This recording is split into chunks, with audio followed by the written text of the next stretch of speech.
this was not possible, but second of all, what did he call? Well, I saw he documented it on page 160 and 161 in Kinsey's book, Sexual Behavior in the Human Male. He described specifically what he called an orgasm amongst these children.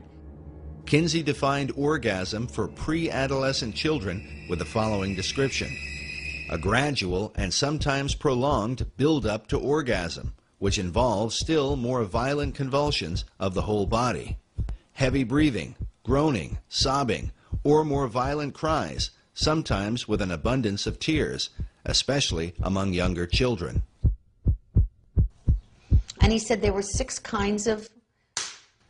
categories. He called them 6 categories of orgasm, and he had category 1, 2, 3, 4, 5, and 6. And included in these categories of what he called an orgasm were screaming, writhing in pain, hysterics, especially among younger children. He put that in parentheses, especially among younger children, parentheses. He said that the children had convulsions. Those were his words. He said they fainted. He said they struck the partner. He called it the partner. This is the man who's raping the child. Okay. They struck the partner and tried to get away. And he said that those were all examples for him, of orgasm. Kinsey made it clear that this data was supplied by adult observers, who were defined as pedophiles by Kinsey's own team members, as you will hear later on. Kinsey wrote, "Some males suffer excruciating pain and may scream. The males in the present group, by which he meant pre-adolescent boys, become similarly hypersensitive before the arrival of actual orgasm, will fight away from the partner, and may make violent attempts to avoid climax, although, he said, they derive definite pleasure from the situation." Kinsey biographer James H. Jones was a 1998 Pulitzer Prize finalist for his biography on Kinsey. In the Yorkshire documentary, Jones had this to say about Kinsey's description of child orgasm.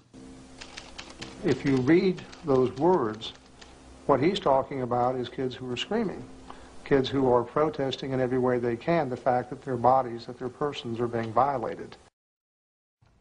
At that point, reading that, I said, the only person who could write that would be, number one, a pedophile or a pederast, because these were boys, was homosexual abuse of boys, and a sadomasochist. That is, the only human being in the world who could call an orgasm something that involved people throwing up, having convulsions, fainting, screaming, crying.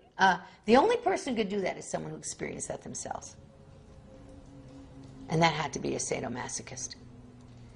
And the only person who could apply their sadomasochism to an infant and a child would be a pederast, a rapist. And that's what Kinsey did in that book.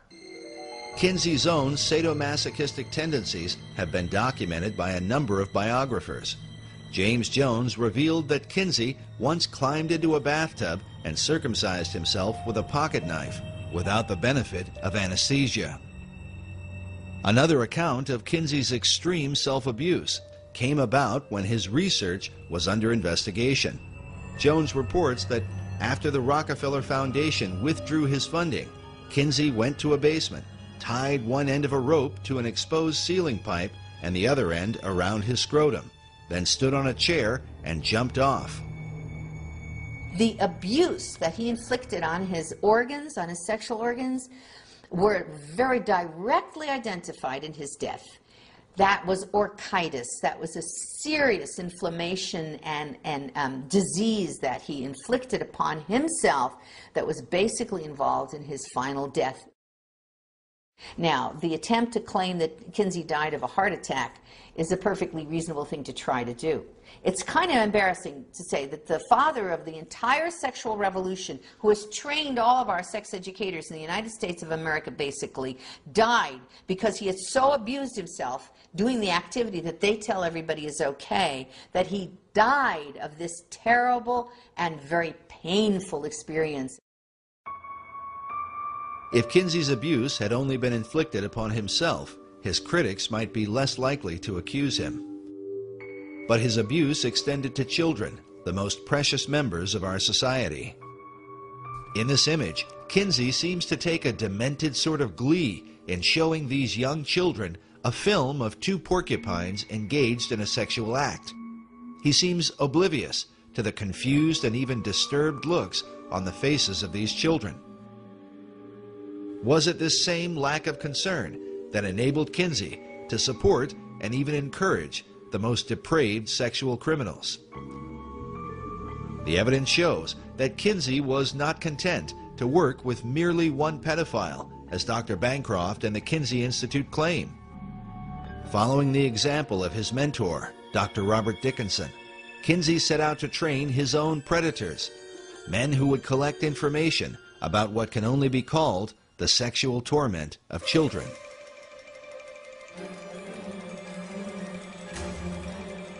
Dr. Clarence Tripp was Kinsey's photographer who filmed and photographed sex scenes in the attic of Kinsey's home in Bloomington, Indiana. In 1990, Tripp was interviewed on The Phil Donahue Show, along with Dr. Judith Reisman, who appeared to defend her first book exposing Kinsey. Well, don't look now, but they're attacking Dr. Kinsey again. The book is titled Kinsey, Sex and Fraud, The Indoctrination of a People. During the show, as Clarence Tripp began to defend Kinsey's research, even Phil Donahue, with his liberal views on sexuality, became uneasy at some of Tripp's bizarre comments about the molestation of children. We should say that you are the author of The Homosexual Matrix, a book which got quite a positive response from... I want to agree with Reisman on one point. I think we really ought to talk about the child stuff before we mix in the Right, well, make your point, homosexual stuff. You know, we really shouldn't go too fast there. We want to savor that because it is wonderful. It's so delicious what she says. I want to draw you a picture of the image. The image is that the world-famous sex researchers, or Dr. Kinsey alone, it's not quite clear, are in a room, and they hover over a young child, less than a year old, and with their fingers or a feather, that's not quite clear, they tickle the genitalia and bring this kid to orgasm, who is screaming and hollering and possibly held down by chains. And drugged. It's all too glorious. Well, make your point. I hope that you don't. You're being sarcastic, but I want to make sure. I didn't mean to be sarcastic. I didn't mean to be sarcastic. You're saying this isn't true, that Dr. Kinsey or his colleagues did not. This is the man who was with me on Donahue saying, you got to stay with this. It's delicious what she says about what they were doing to the children. Dr. Reisman refused to go on Donahue unless he would agree to show Kinsey's tables, where the child sex abuse data is presented. Despite knowing about these tables, Donahue repeatedly insisted that no proof existed of child abuse in Kinsey's research. Nevertheless, he did show the data to his audience. Well, we're going to show. There. Now, Now, what is the point? You what is tell your me point? what is the point. 5 months old. What is it? I can hardly read it. What's next to that? Number of orgasms. Oh, number of orgasms, 3. Go down to the 4-year-old. You see the 4-year-old there? 17, yeah. There, bottom one. Yes. 4-year-old, 26 orgasms in 24 hours. Tell me, Phil. Tell me, Phil. Does a baby sleep? Tell me, Phil. Tell me, Phil. Does a baby sleep? Tell me if this is scientific. A baby sleeps for 8 hours? You tell me how you get 26 orgasms for 24 hours. We've got to be able to get a word in edgewise. Just a minute. Sounds like a guest for the Donahue Show. And you know what Gebhardt said to me? You know what Dr. Gebhardt said? He wrote me a letter, which I wish you had up there too, in which he said that oral and manual techniques were used on the children. Now, Phil, I'm going to say that once more. I'm going to say that once more. And if I'm wrong, let them sue me. He said oral and manual techniques were used on those children. The letter that Dr. Reisman refers to was written by Paul Gebhardt on March 11, 1981, in which he attempted to explain where the child sexual data came from. In this letter, he admits that multiple pedophiles were used in collecting information for the Kinsey reports. Gebhardt writes, "Since sexual experimentation with human infants and children is illegal, we have had to depend upon other sources. Some of these were parents. A few were nursery school owners or teachers. Others were homosexual males interested in older but still prepubertal children. One was a man who had numerous sexual contacts with male and female infants and children, and being of a scientific bent, kept detailed records of each encounter." Gebhardt went on to say that some of these sources have added to their written or verbal reports photographs, and in a few instances, cinema. The techniques involved were self-masturbation by the child, child-child sex play, and adult-child contacts, chiefly manual or oral. Gephardt's letter clearly refutes the lone pedophile theory of Dr. John Bancroft, but fits in perfectly with what Kinsey documented in sexual behavior in the human male. Gephardt's mention that photographs and cinema were sent to Kinsey also explains the discovery made by former Kinsey Institute director June Reinisch in 1984.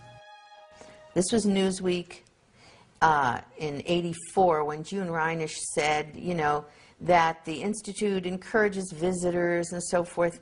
And she says, what's her name? Reinisch says that she found a collection of child pornography so distasteful to Reinisch personally, she couldn't bear to look at it, all right?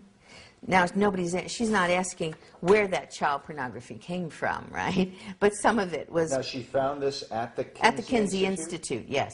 Yeah, at the Kinsey Institute. And John Bancroft, who wrote about Kinsey and supported Kinsey for years before he was hired as the head of the Kinsey Institute, right? Who was supposed to be an expert on Kinsey, which was why he was hired by the Kinsey Institute, now suddenly claims that everybody knew all along that these children were being raped by one pedophile. Well, he's the expert on Kinsey. Why didn't he ever write about it before he got hired? Why did he have to go into the Kinsey Institute to look into it if it's all laying out there? He knew that it wasn't a couple of pedophiles, which he said at one point. It wasn't one pedophile, which he said at another point. Kinsey said it was 9 pedophiles. That's what he wrote. And it certainly would have been at least 9, because we now know from Yorkshire Television that Kinsey was working with a group of pedophiles. There was also a pedophile organization in this country. They cooperated with us, and some of them who were not, of course, not incarcerated, they came and gave us information. Dr. Reisman believes the pedophile organization mentioned by Gebhardt may have been the nucleus for what would become NAMBLA, the North American Man-Boy Love Association. While child molestation is a crime in any circumstance, the members of NAMBLA claim that their intentions are out of love for the children they molest. Yet this cover of a NAMBLA bulletin, which they called their back-to-school issue, paints quite a different picture. It shows a frightened boy cornered by 2 adult men who are about to force him into sexual contact, and is more consistent with the information found in the Kinsey reports, that children are in fact being raped and tormented by the pedophiles who prey upon them.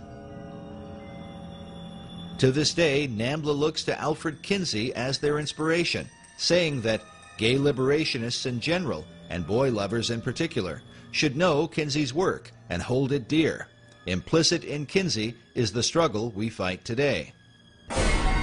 Well, there's a huge connection between Alfred Kinsey and NAMBLA. In fact, NAMBLA has relied upon Kinsey's research for years. Kinsey tried to make pedophilia seem acceptable. Kinsey's argument was that it was society's reaction to pedophiles that caused the real trauma of child molestation. Members of NAMBLA will often refer to this quote from Sexual Behavior in the Human Female, where Kinsey wrote that when children are constantly warned by parents and teachers against contacts with adults, they are ready to become hysterical as soon as any older person approaches, or stops and speaks to them in the street, or fondles them. Some of the more experienced students of juvenile problems have come to believe that the emotional reactions of the parents police officers, and other adults who discover that the child has had such a contact may disturb the child more seriously than the sexual contacts themselves. The current hysteria over sex offenders may very well have serious effects on the ability of many of these children to work out sexual adjustments some years later. In Kinsey's view, a lot of sex crime was really not crime at all. He seemed to worship sexual experience. I mean, he had a 24/7 obsession with sex long before